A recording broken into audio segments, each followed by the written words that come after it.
At 26 years old, the family that had abandoned me 16 years ago suddenly reappeared in my life. This unexpected reunion sparked a series of emotions and reactions that made me question my own identity, as if I was a different person entirely. As the eldest daughter, I grew up in a seemingly happy family with two siblings, one 3 years younger and the other 5 years my junior. We shared typical family experiences, cooking meals together, watching movies, and playing games. We were close-knit until my father lost his job when I was 9. Blamed for things he hadn't done, he was unfairly dismissed, leaving my mother, who was working in a school, struggling to provide for us all. They decided it would be best if I lived with my grandparents until they were back on their feet. Initially, the idea seemed reasonable, and I embraced the change. That summer, I stayed at my grandparents' farm, caring for animals and enjoying the countryside. Little did I know, this temporary separation would turn into a lifelong ordeal. When school was set to resume, my parents assured me they were working on arranging a new home. I stayed a few extra days with my grandparents, waiting for their call. However, the promised days turned into weeks, and weeks into months. Every attempt to contact my parents was met with unanswered calls and empty promises. I grew frustrated and desperate for answers. I asked my grandparents if they knew anything, but they were as clueless as I was. Seeking help, I filed a missing persons report, but my grandparents dismissed it as mere drama, grounding me for my efforts. Feeling abandoned and betrayed, I pleaded with my grandparents to provide me with an education.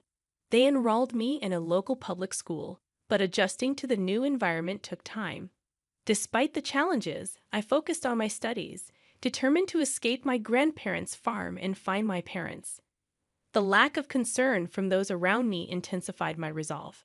Everything changed when I overheard a conversation between my grandmother and my mother on the phone.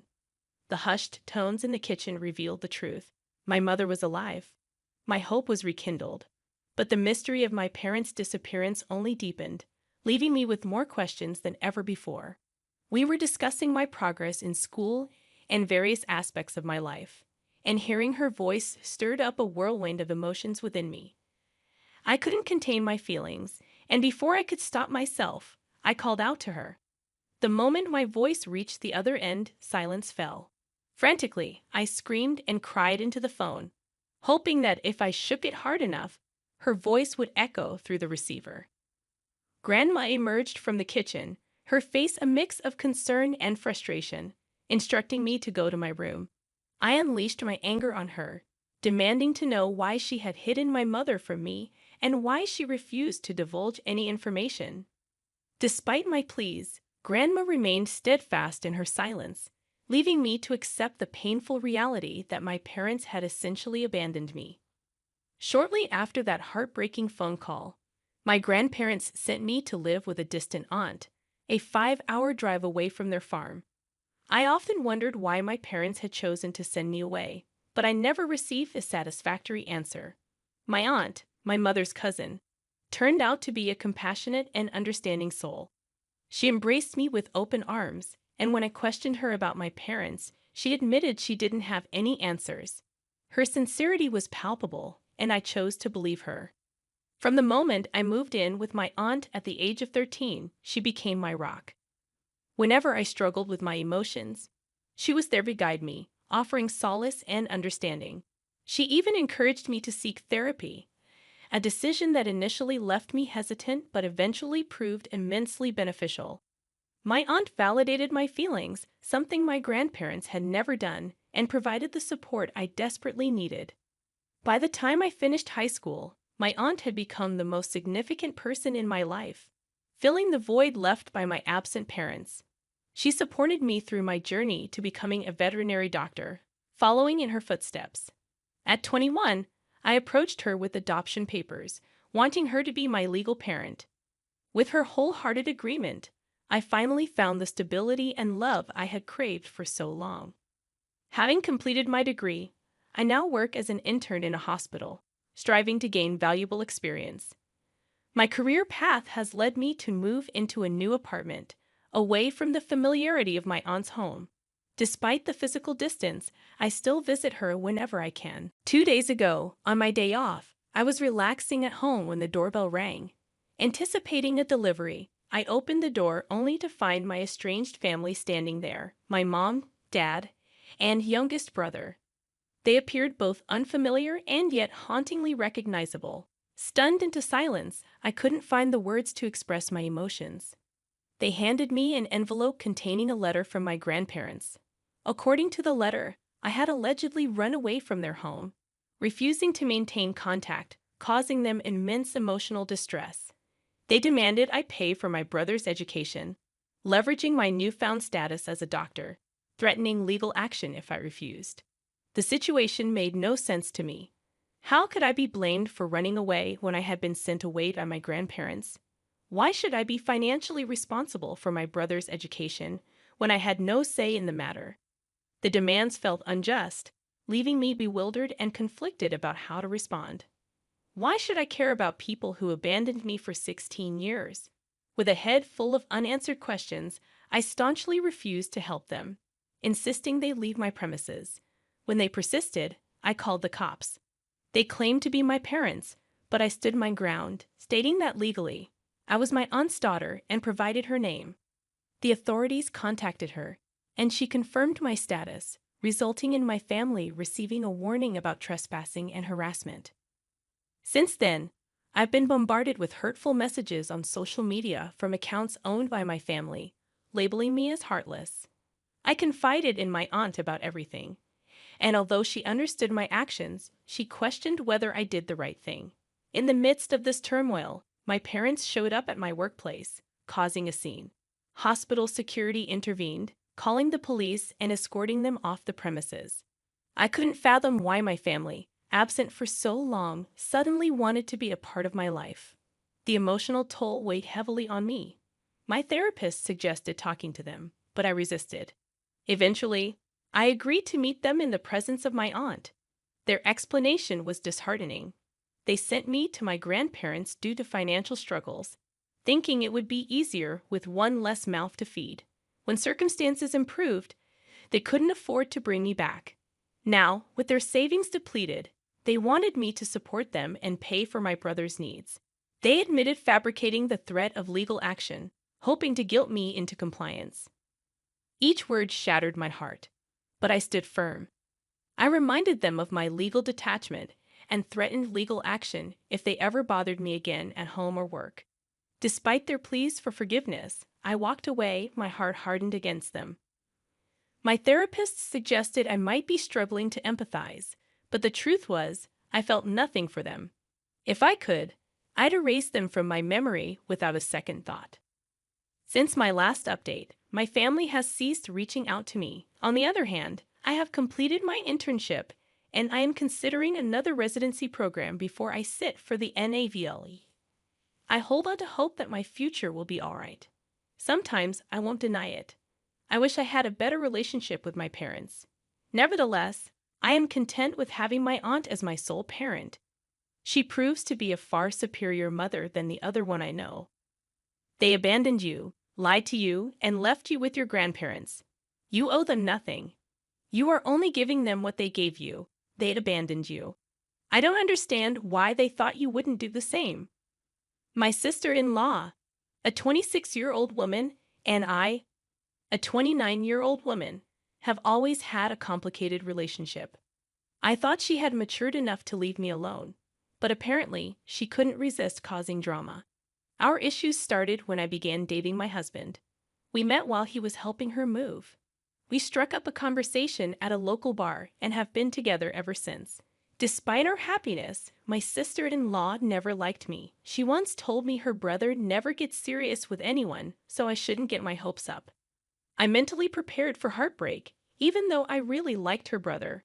However, 6 years later, we are still going strong, and he is undoubtedly my favorite person in the world. The rest of his family, including my mother-in-law, father-in-law, and every other family member I've met, have been nothing but nice to me. So it baffles me why my sister-in-law seems to hate me so much. 2 years ago, during our wedding, she created a huge fuss. I didn't want her as my bridesmaid due to her consistent cold and condescending behavior towards me. However, she threw a tantrum and tried to emotionally manipulate my husband against me. To avoid more drama, I made her a bridesmaid. Yet she showed up in a white floral dress, angering everyone. My in-laws forced her to change, threatening to exclude her from family events if she didn't comply. She apologized afterward, and I thought she had moved past her immature behavior. Clearly, I was wrong. Things took a turn when I found out I was pregnant with my first child. I was thrilled and couldn't wait to share the news. While everyone else was excited, my sister-in-law's behavior was different. She didn't seem happy for us and consistently managed to make the moment about herself. During a family event, we announced our pregnancy, and she quickly diverted the conversation to her own experiences as a single mother, emphasizing how difficult it was for her to go through pregnancy alone and suggesting that I was lucky. As my due date approached, my sister-in-law offered to host a baby shower for me. Initially, I was grateful and excited about the celebration with my family and friends. However, my excitement turned to suspicion when she insisted on hosting the event at a venue 12,000 miles away from where we lived. She claimed it was a surprise, set up at a luxurious venue owned by her friend, and we wouldn't have to pay for anything. Despite her explanation, I couldn't shake the feeling that something was amiss. When I shared my concerns with my husband, he assured me that his sister was simply trying to do something special for us and that I might be overthinking it. He even rescheduled vital meetings so we could attend the supposed baby shower. We flew there with my parents, as my in-laws couldn't attend due to being out of the country. Upon arriving at the location, a lavish resort, I immediately sensed something was wrong. The decorations were pink and blue, but there were unfamiliar faces present. To my shock, there was another pregnant couple, and the woman was wearing the same white dress given to me by my sister-in-law. It became apparent that my sister-in-law had tricked us into attending her friend's baby shower, making me feel humiliated and overshadowed. Feeling utterly embarrassed and upset, I left the party in tears once I understood the situation. My husband confronted his sister, leading to her making excuses and attempting to deflect blame. He informed his parents, who were equally shocked and angry. In response to her behavior, they decided to cut her off financially. They had been supporting her financially for years, but after her actions, they withdrew their financial aid and decided she should fend for herself. They even warned her not to show up until she learned to act responsibly. Although my sister-in-law blames me for her misfortune, I maintain that I didn't ask my in-laws to take any action. This was entirely her own doing. While she tries to manipulate me, portraying herself as a single mom, I can't help but believe she deserves the consequences of her actions. Despite her attempts to guilt-trip me, I stand firm in my belief that she brought this upon herself. My sister-in-law is by no means destitute. She won't be left penniless with her son due to this situation. She just needs to adjust her lifestyle and figure out how to manage her boutique independently. Moreover, if my in-laws genuinely believed their grandchild was in jeopardy, they would step in. I'm confident they won't hold a grudge for long. Although they might not fund her boutique, they'll likely assist her with general expenses once she acknowledges her error and apologizes to me, rather than attacking me for her perceived misfortunes. My husband firmly stands by my side, assuring me that I never have to forgive my sister-in-law or engage with her again. He apologized for not intervening earlier and taking stronger measures to keep her away from me. My kind mother-in-law is planning a genuine baby shower for me, promising a delightful celebration where I can focus on the joy of our upcoming child, forgetting about my sister-in-law's antics. However, my sister-in-law crashed my baby shower despite being uninvited. On the day of the event, everything seemed perfect. My mother-in-law had beautifully decorated her backyard, and delicious food and drinks were served. We were happily chatting with our friends and family, opening gifts people had generously brought for us. But when my sister-in-law arrived, having found out about the party through social media, she exploded into a furious tirade. She created a scene, shouting that her parents didn't financially support her, but had no issue throwing a lavish party for me, someone she deemed unworthy of such attention. At that point, my mother-in-law had had enough. She promptly escorted my sister-in-law out of the garden, apologizing to the guests for the disturbance.